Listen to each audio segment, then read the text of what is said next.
আসসালামু আলাইকুম, this is our host Abir and welcome back to Abir tech Bangla Pro73। আজকে আমরা কথা বলবো যে একটা মোবাইল সেট কেনার আগে 2022 সালে আপনার কি করণীয়, কি করা উচিত আমার বলে মনে হয়। সো ভিডিওটা শুরু করার আগে একটা রিকোয়েস্ট যে আপনি যদি এই চ্যানেলে যদি নতুন হয়ে থাকেন চ্যানেলটিকে সাবস্ক্রাইব করে পাশে থাকা বেল বাটন প্রেস করে অল সিলেক্ট করে রাখবেন। আর আপনি যদি সাবস্ক্রাইব করে থাকেন থ্যাংক ইউ সো মাচ। তো চলুন শুরু করা যাক আজকের ভিডিও।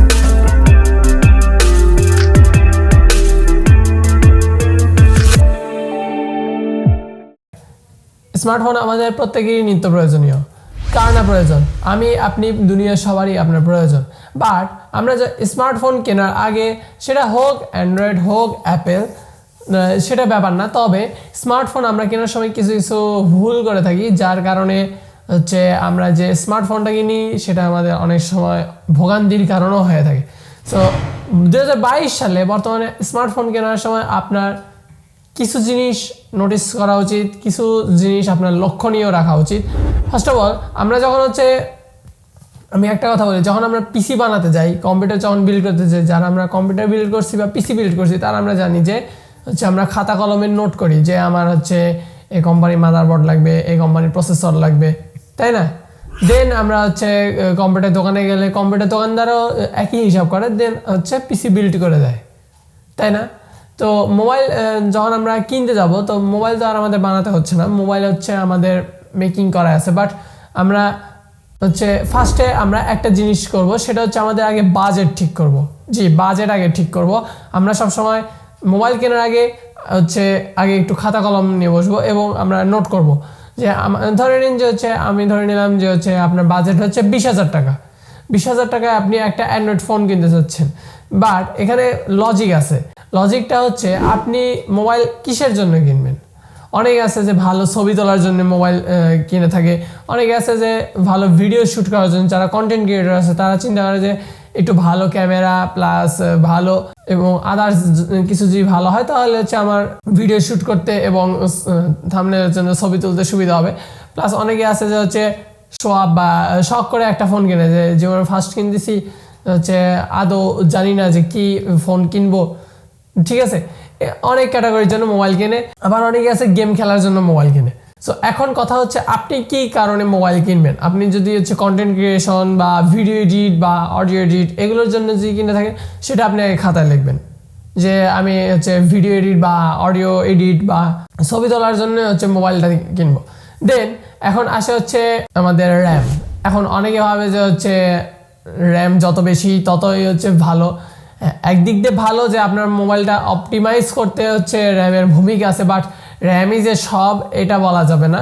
কারণ বর্তমানে সবাই বলতেছে যে 6 জিবি যদি হয় তাহলে আপনার ঠিক আছে, বাট আপনি যদি এর ওপরে যদি আরো নিতে চান তাহলে আপনি নিতে পারেন। তবে অনেকে আছে যে মোবাইলে ভার্চুয়াল র্যাম ইনস্টল করে, সেটা আপনার ইচ্ছা। But primary hardware primary RAM install যদি আপনার 6 বা 3, ঠিক আছে, এরকম যদি হয় তাহলে সমস্যা নেই। বাট 6 বা 3-এর নিচে নামবেন না। যদি অনেক মোবাইলে আছে 2 জিবি র্যাম, ঠিক আছে, এগুলো মোবাইলে আপনার মাল্টিটাস্কিং বা ইউআই অন হতে অনেক সময় লাগে, ঠিক আছে। আমি বলবো যে সবসময় 3-এর উপরে 6, 8, 10, 12 এরকম চিন্তা করবেন। স্টোরেজ, একটা ফোনে ইন্টারনাল স্টোরেজ কিন্তু অনেক বেশি জরুরি। আপনি যখন কোনো অ্যাপ্লিকেশন ইনস্টল দিবেন তখন কিন্তু আপনার যে অ্যাপ্লিকেশন বা ফাইলস যেগুলো আপনি ডাউনলোড করবেন সেগুলো আপনার ইন্টারনাল স্টোরেজে কিন্তু সেভ হবে, এবং আস্তে আস্তে দেখবেন যে আপনার কেস ডাটা প্লাস আরো হিবিজি ফাইল দিয়ে আপনার ইন্টারনাল স্টোরেজটা ভরে যাবে।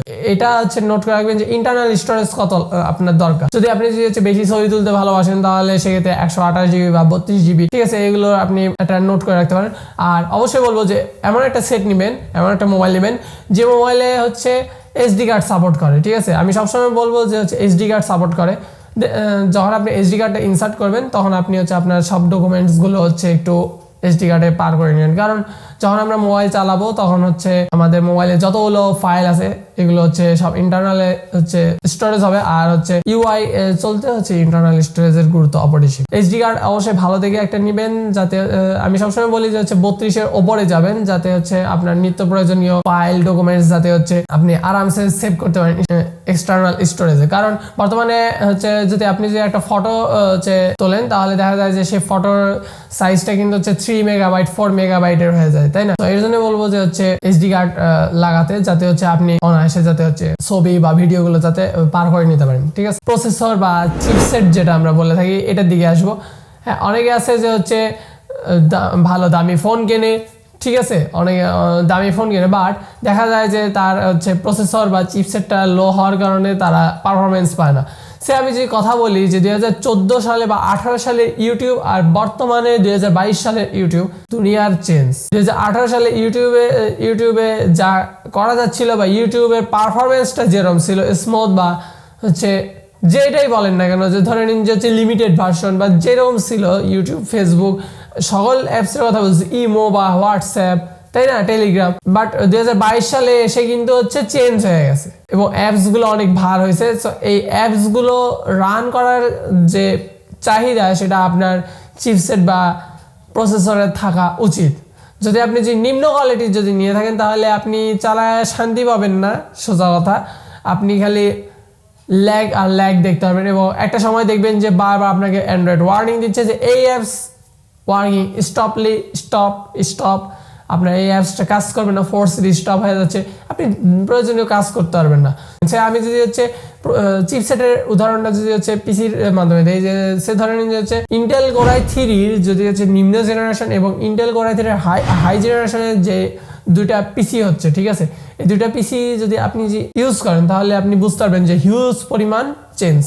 কারণ দেখবেন যে হচ্ছে ইন্টেল কোর i3-তে এই নিম্ন জেনারেশনের পিসিতে যদি আপনি অ্যাডোবি প্রিমিয়ার প্রো সিসি 2021 যদি ওপেন করেন এটাতে যত সময় লাগবে, আর ইন্টেল কোর i3 হাই জেনারেশনে যদি আপনি যদি হচ্ছে অ্যাডোবি প্রিমিয়ার প্রো সিসি 2021 একই সাথে যদি ওপেন করেন তাহলে দেখবেন যে তারতম্য হচ্ছে। দেখবেন যে নিম্ন জেনারেশন এটাতে হয়তো ল্যাগ হচ্ছে ভিডিও, ঠিক আছে, বারবার প্রিমিয়ার প্রো ক্র্যাশ খাচ্ছে, কিন্তু দেখবেন যে এই হাই জেনারেশনের পিসিতে আরামসে কাজ চলতেছে, প্রিমিয়ার প্রো চলতেছে, আফটার ইফেক্টসও চলতেছে, আপনারা যে গেম খেলতে চান সেই গেমও চলতেছে। সো এটাই আর কি বুঝাইতে চাইছি যে হচ্ছে আপনি যদি চিপসেট যদি লো কোয়ালিটির নেন এবং সব যদি হাই পারফরমেন্সের নেন তাহলে আবার সমস্যা আছে। এর জন্য বলবো যে সবসময় একটু কম্বাইন সমন্বয় করে এটা একটু বেশি এটা একটু কম, ঠিক আছে, নিতে পারেন। সো বলবো যে বাজেটের মধ্যে সবসময় চেষ্টা করবেন যে একটু ভালো বা একটু হাই লেভেলের যে চিপসেটগুলো আছে এগুলো হচ্ছে এইরকম জাতীয় চিপসেট নেওয়া। গুগলে আপনারা যদি একটু যদি সার্চ করেন বা রিসার্চ যদি করেন বা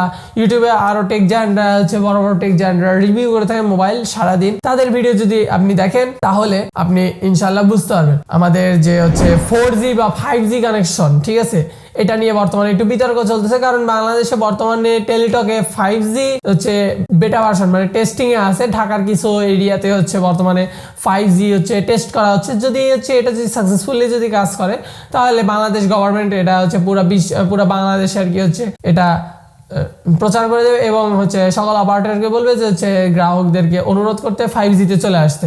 এখন কথা হচ্ছে যে আপনি 5G ফোন কিনবেন কি কিনবেন না, অনেকে হচ্ছে এটা নিয়ে একটু দ্বিধাদ্বন্দ্বে আছে। তো আপনি যদি বর্তমানে জামানায় যদি 4G সিম যদি ইউজ করে থাকেন, বর্তমানে ম্যাক্সিমাম সিমই হচ্ছে 4G, ঠিক আছে, যদি আপনি যে 4G মোবাইল 4G সিম চালিয়ে অভ্যস্ত হয়ে থাকেন আর আপনি যদি চিন্তা করেন যে যেহেতু বাংলাদেশে যেহেতু 5G বেটা ভার্সনে আছে তো কেননা আমি 5G ফোন নিলে এমন কি হয়, তাহলে আপনি নিতে পারেন।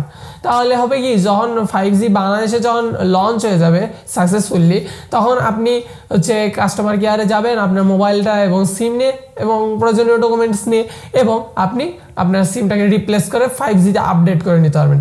আর যদি আপনি যে 4G ফোন যদি কিনে থাকেন তাহলে আপনার সিমটা 4G থাকার ফলে আপনি হচ্ছে এটাকে 5G-তে আর আপডেট করতে পারবেন না। আপনি সিমটা হয়তো আপডেট করতে পারবেন কিন্তু আপনাকে কাস্টমার কেয়ার থেকে ঘুরিয়ে দেওয়া হবে যে আপনার ফোন 5G সাপোর্ট করে না। আর যদি আপনি যে জোর জবরদস্তি করে যদি করে নেন 5G তাহলে আপনার সিমে অনেক হাঙ্গামা হবে। সো এটাই হচ্ছে কথা যে আপনি এখন 4G সিমে 4G মোবাইল নেবেন এই 5G মোবাইল নেবেন, এটা আসলে আপনার উপর ডিপেন্ডেন্ট আর একটু প্রাইসের উপরও ডিপেন্ডেন্ট, যেহেতু হচ্ছে একটু আপডেট আছে 19-20 একটু এটা নিয়ে একটু ঘাটাঘাটি করবেন। দেন আমরা যে পয়েন্টে আসবো সেটা হচ্ছে আমাদের যে চার্জিং, এই চার্জিং পয়েন্টটা নিয়ে আমরা আসবো। এখন আমরা যদি চার্জিং পয়েন্টের দিকে যদি তাকাই যে একটা ফোন চার্জ হতে কত সময় লাগে, সে এক এক ফোনের এক এক রকম চাহিদা, তাছাড়াও চার্জার হচ্ছে বিভিন্ন ধরনের ওয়াট হিসাব আছে। এখন আপনি যদি চান যে হচ্ছে আমি স্টুডেন্ট মানুষ বা আমি হচ্ছে টিচার মানুষ, আমার হচ্ছে সবসময় বাইরে করে থাকতে হয়, বা আপনি হচ্ছে ট্রাভেল ঘন ঘন করেন, সেক্ষেত্রে আপনি ভাবতেছেন যে হচ্ছে একটা ফাস্ট চার্জিং যদি মোবাইল হয় তাহলে আমার জন্য বেস্ট হবে, কারণ হচ্ছে আমি চার্জে দিয়ে স্বল্প সময়ের মধ্যে চার্জটা হচ্ছে পূরণ করতে পারবো। তাহলে আপনাকে সেটাও খাতায় লিখতে হবে যে আপনি ফাস্ট চার্জিং চাচ্ছেন। তো এক্ষেত্রে আপনাকে হচ্ছে গুগলে একটু বা ইউটিউবে একটু সাহায্য নিয়ে দেখতে হবে যে ফাস্ট চার্জার হচ্ছে ফাস্ট চার্জিং কোম্পানি প্রোভাইড করতেছে, কোন মডেলটা প্রোভাইড করতেছে, এটা আপনাকে একটু দেখতে হবে। আমরা যে কথায় আসি, নর্মাল ইউজ করে থাকেন তাহলে আপনি আর ঘাটাঘাটি করতে পারেন, বাট আপনার যদি ফাস্ট চার্জিং যদি প্রয়োজন হয় আপনি লিখে নিতে পারেন, আর যদি না হয় তাহলে আপনি নর্মাল চার্জ, ঠিক আছে, এটা হলো। দেন আমরা যদি এবার কথা আসি ইউআই, আপনি ধরে নিলাম যে হচ্ছে আপনি এই জামানায় এখন অ্যান্ড্রয়েড 10 ইউজ করতেছেন, বা অনেক মোবাইল আছে যে হচ্ছে অ্যান্ড্রয়েড 7, ঠিক আছে, নোকাট ভার্সন।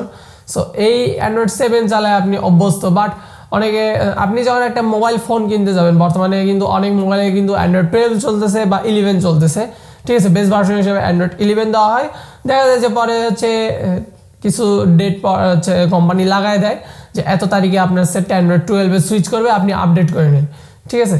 সো আপনার যদি হচ্ছে অ্যান্ড্রয়েড 11 বা 12 যদি পছন্দ না হয়ে থাকে, সেক্ষেত্রে আপনি একটু অন্য কারো থেকে, বা আপনি যদি নতুন হয়ে থাকেন বিশেষ করে, সেক্ষেত্রে হচ্ছে আপনি একটু হচ্ছে অন্য কারো হচ্ছে ফোন, যে ফোনে অ্যান্ড্রয়েড 11 বা 12 আছে সেই ফোনটা একটু চালিয়ে আপনি অভ্যস্ত হয়ে নিলেন যে অ্যান্ড্রয়েড 11 বা 12 কীরকম, কারণ প্রত্যেকটা কোম্পানিরই ইউআই এর স্বাদ আলাদা। স্যামসাংয়ে হচ্ছে আলাদা, শাওমিতে আলাদা, রিয়েলমিতে আলাদা, ঠিক আছে, প্রত্যেকটা ফোনে ইউআই এর হচ্ছে যে স্বাদ আছে এটা কিন্তু আলাদা। স্যামসাংয়ে ইউআই দেখবেন একরকম, শাওমিতে দেখবেন আরেক রকম। এছাড়া আপনি স্যামসাংয়ে যদি হচ্ছে বিভিন্ন ধরনের মডেলের যদি সেট ইউজ করে থাকেন তাহলে দেখবেন যে ইউআই একটু পার্থক্য আছে, একই ভার্সন হলেও একটু পার্থক্য আছে, কারণ ডিভাইসের ভেতরে যে পার্টস পাতি আছে এই অনুসারে আর কি আপডেটটা ভালো কাজ করে, ঠিক আছে। সো আশা করি বুঝতে পারছেন যে ইউআইটা আসলে কতটা হচ্ছে জরুরি, কারণ অনেকেই আছে যে আপডেট ইউআই হচ্ছে পছন্দ করে না বা বিরক্তি ফিল করে। ভাই এটা উইন্ডোজ না, এটা অ্যান্ড্রয়েড, আপনি চাইলে ব্যাক ভার্সনে আসতে পারবেন না, আপনার এটা আপডেট হয়ে যাবে।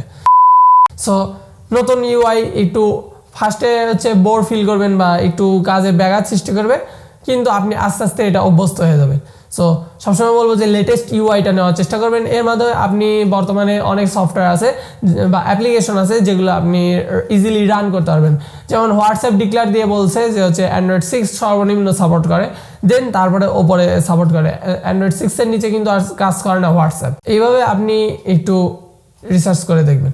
এরপরে যদি আমরা কথা আসি যে ব্যাটারি ব্যাকআপ, অবশ্যই ব্যাটারি ব্যাকআপ অ্যান্ড্রয়েড ফোনের জন্য বা যেগুলো ডিভাইস হচ্ছে চার্জেবল এগুলোর জন্য অবশ্যই হচ্ছে গুরুত্ব বেশি ব্যাটারি ব্যাকআপের ক্ষেত্রে, কারণ আপনি যখন কাজ করবেন সেক্ষেত্রে আপনার দরকার যে হচ্ছে আপনার কাজের চাহিদা অনুযায়ী দরকার যে আপনি কি পরিমাণ আপনার ব্যাটারি ব্যাকআপ প্রয়োজন। সে আপনার যদি হচ্ছে 2-3 ঘন্টা ব্যাটারি ব্যাকআপে যদি হয়ে যায় বা 1 ঘন্টাতে, তাহলে আপনি সেটা লিখে রাখতে পারেন। বা এর চেয়ে যদি বেশি দরকার হয়, সে ধরে নিলাম যে আপনি হচ্ছে এটাতে ভিডিও এডিট করবেন মোবাইলের মাধ্যমে, অনেকে আছে না যে যাদের বাসায় পিসি নাই তারা হচ্ছে ফার্স্টে একটু মোবাইল দিয়ে ট্রাই করে, দেন যখন হাতে টাকা আসে তখন তারা পিসিতে শিফট করে, বা হচ্ছে দেখা যায় যে অনেকে আছে গেম খেলে লং টাইম।